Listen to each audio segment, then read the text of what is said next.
Welcome back to WNY Athletics High School Weekly. I'm Frank Wolf, and I'm joined by Nate Murdy from Kenmore East, junior Bulldog. He's a member of the basketball team and also the high school quarterback at Kenmore East. He just finished his first full season, started every game for the Bulldogs this past year under center, and now you're you're one of the shooting guards, and you guys just beat your arch rival Kenmore West. We'll get into that in just a second. How is your year going so far? Are you learning a lot being on varsity? And just talk about getting a little experience last year, your sophomore year, and how that's transitioning into your junior year. Yeah, they helped me a lot. Like, the older guys definitely show you how to run things, and it's definitely catching on, and we're progressing and we're getting better all the time, and everyone helps all the younger kids out a lot.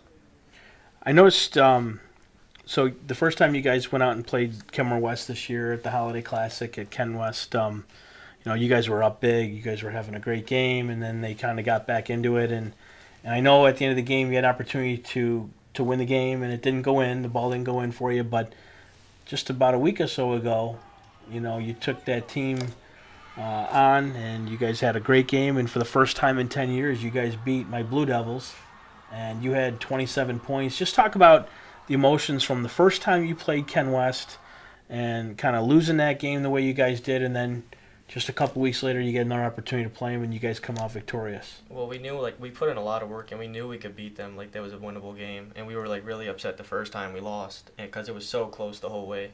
And every week we literally practice, setting our goal to beat them, and we did. So I mean, you guys don't have the greatest of records, no. But I seen you guys play NT the other day, and I couldn't help notice how much talent there seemed to be on that team, your team.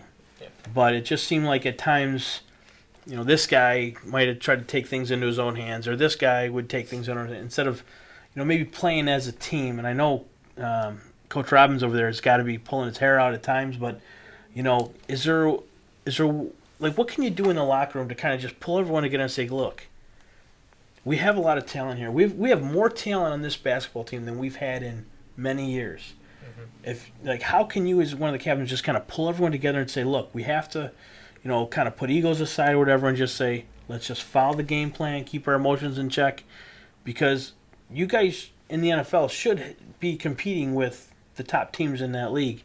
Just talk about talking to those guys in the locker room and trying to get everyone on the same page. Well, everybody needs to know, they're all scorers. Our team is scorers, and if we pass to the open guy, we can score every time. And when we play individuals, we're never close. But if we always play a team, we're always in the games and fighting to win. Is it tough as a high school kid to kind of remember that, or to, you guys it's like you said, you guys are all shooters, a lot of scoring on that team.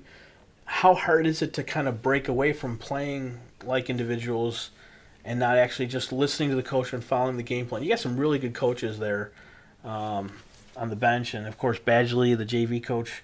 Do you just want to, shake the guys sometimes and say, hey, we need to listen to these guys and just follow the game plan? Yeah, sometimes everyone gets a little carried away, and we all want to do something big to change the game, but we all got to realize that if we help each other out, it'll change the whole game itself.